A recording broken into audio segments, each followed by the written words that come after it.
The cool thing about crowdfunding, and it's a little bit of a fluffy term, but the cool thing about crowdfunding that's really interesting is the process you go through with your community and your database is you're essentially they have the experience of co-creating.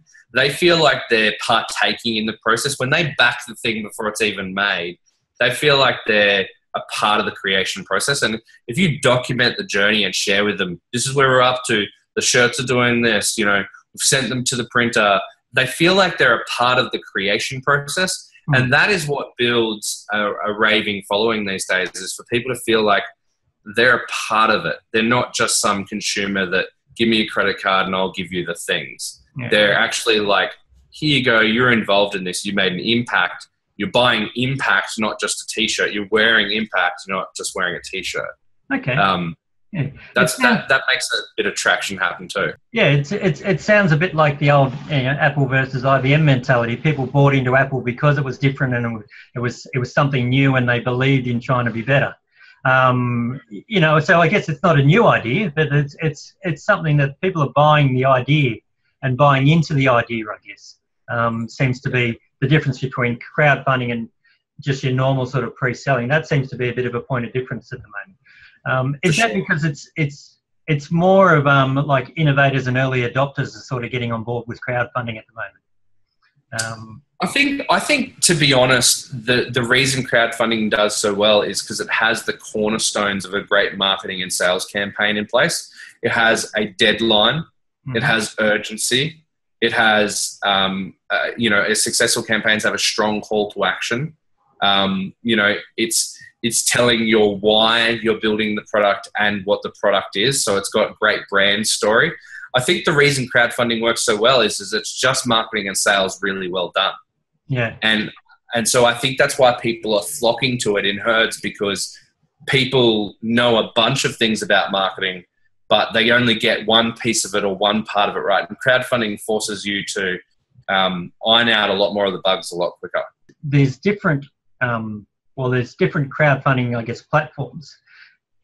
Do they go after a different market, or is it just generally crowdfunding sort of works? It doesn't really matter what the platform is, or some of them more specialised than others? Yeah, so it comes down to what you're looking for. I mean, I can share a handful with you right now. Like Kickstarter's really after artistic and creative projects. Indiegogo is very similar. Kickstarter's all or nothing campaigns, which means you go for 10 grand and don't raise your goal, you don't get the money, it disappears. Mm-hmm. Whereas Indiegogo differs on that. There's Australian ones like Possible, which is just a good crowdfunding campaign. It's good, bread and butter crowdfunding, nothing special or wow about it, but it's a good platform. It can't do anything wrong with it. Then you've got things like Start Some Good, which are focused with a real social enterprise niche. The one I'm building, gatherchange.com, is all about taking in cash and in kind. So you've really got to choose the right provider that goes with your style of campaign, and then make sure you're getting the right benefits. Like Kickstarter, for example, it has great reach, but it has bugger all education. If you've never been through the process before, you might be better off going on something like Gather Change and getting the education and just running a small campaign with not a super high goal to understand the logistics of the whole process. And then if you need more reach later on, use something like Kickstarter if you think that's going to greaten the heights of your campaign. And I'm obviously, I'm the owner of Gather Change, so I want to promote it. But at the same time, use what fits your campaign and what benefits it most, and look at all of the benefits. It's not just who's got the most reach. It's who's going to be accessible, who's going to be there to actually help you through the process. Or are you going to be, stuck behind a chat wall where you can't talk?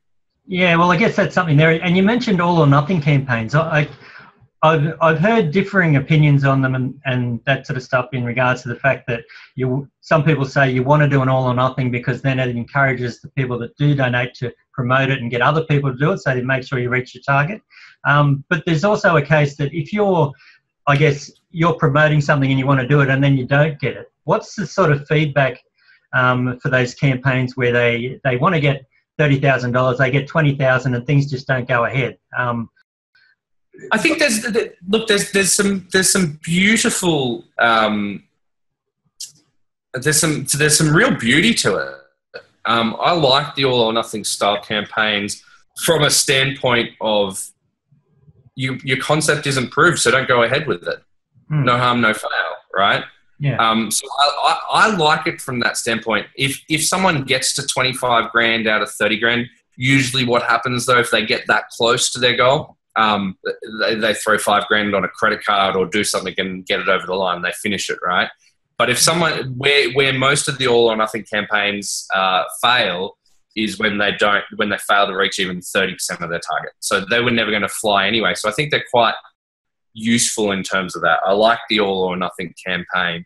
But yeah, I think a lot of people have fantasies when they go into crowdfunding. They set their goal way too high. So there's been some silly stuff because the internet likes to back funny things sometimes. There's been some silly stuff that's got some great traction. So that created sort of a little bit of ridiculousness. So people kind of, I guess, weren't savvy to the fact that, hold on, this is a proper, serious marketing process. And so some people go out there thinking they just throw a video up and throw some copy up and then ask for money and they shall get it.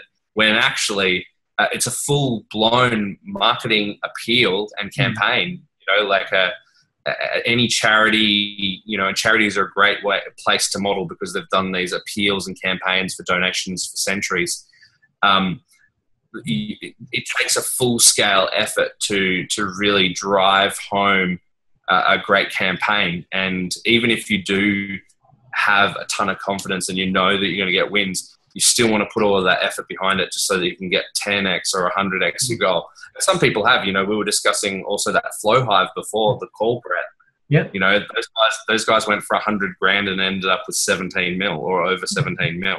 Yeah. And that's a lot more than 10x their goal, Yeah, it's something that I think a lot of the people that I speak to, they tend to think, well, okay, I want to do a crowdfunding campaign.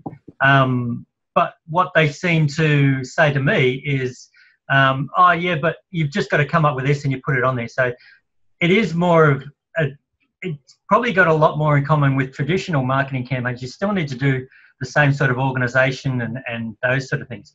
For, like you said, charity organisations that probably don't have marketing departments and set up, is that something that you're able to help them as a provider of a crowdfunding platform, or is it they need to sort of think about that before they come to you?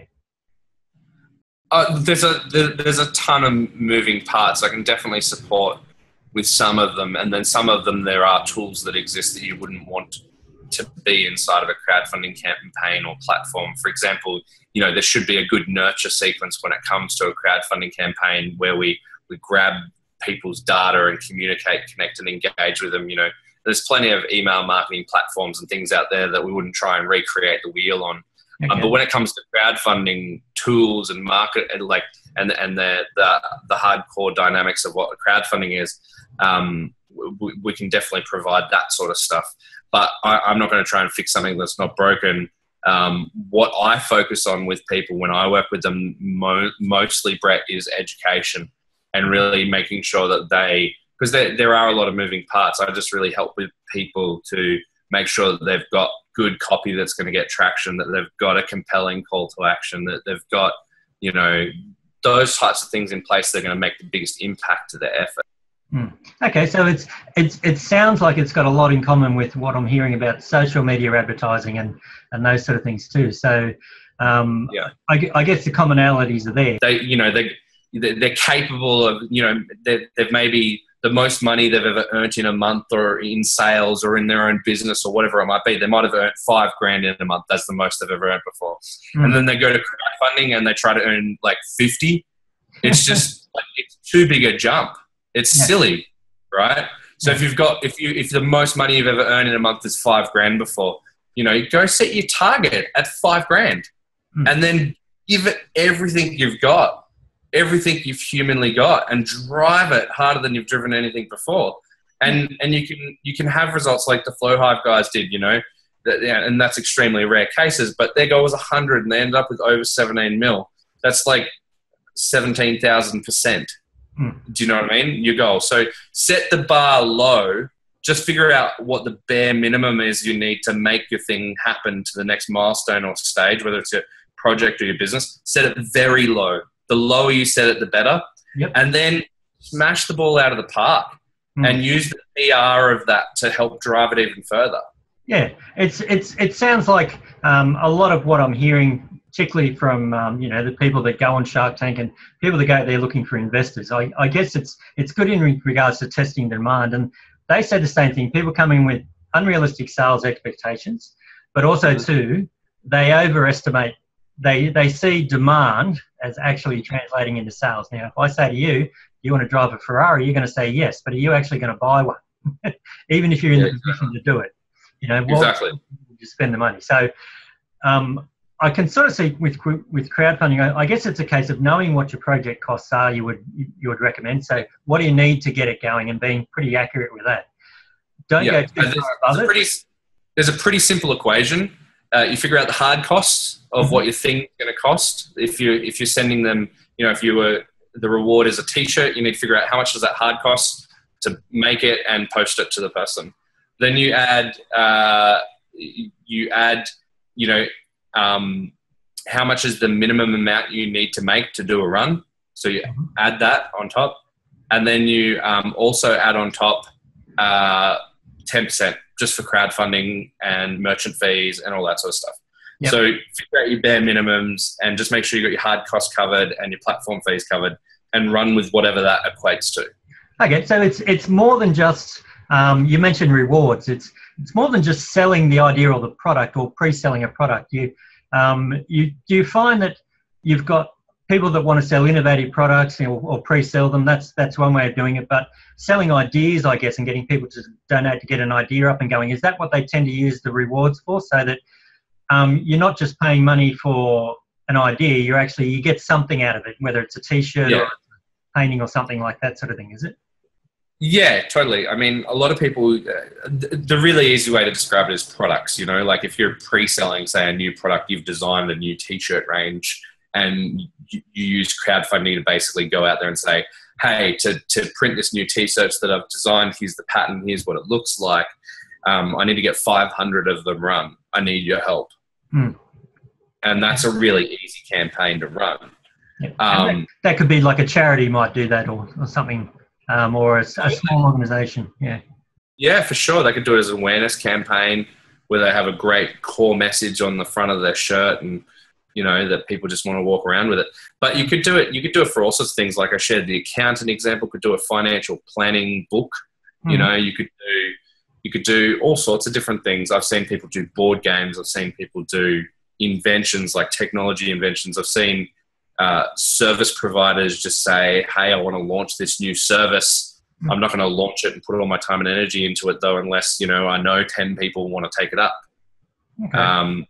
So basically, just is it viable? I do a lot of filming, a couple of months ahead of time, and then it gets released in a skill set. And all of a sudden, the people that I'm talking to at the time don't really know what's going on, but then they sort of see when it all comes together when the skill set training sessions get released. So hopefully, Rossco, I haven't kept you too much in the dark. Thanks for your time. And I look forward to talking to you and probably dealing with you a bit more in the future. So thanks for your time today.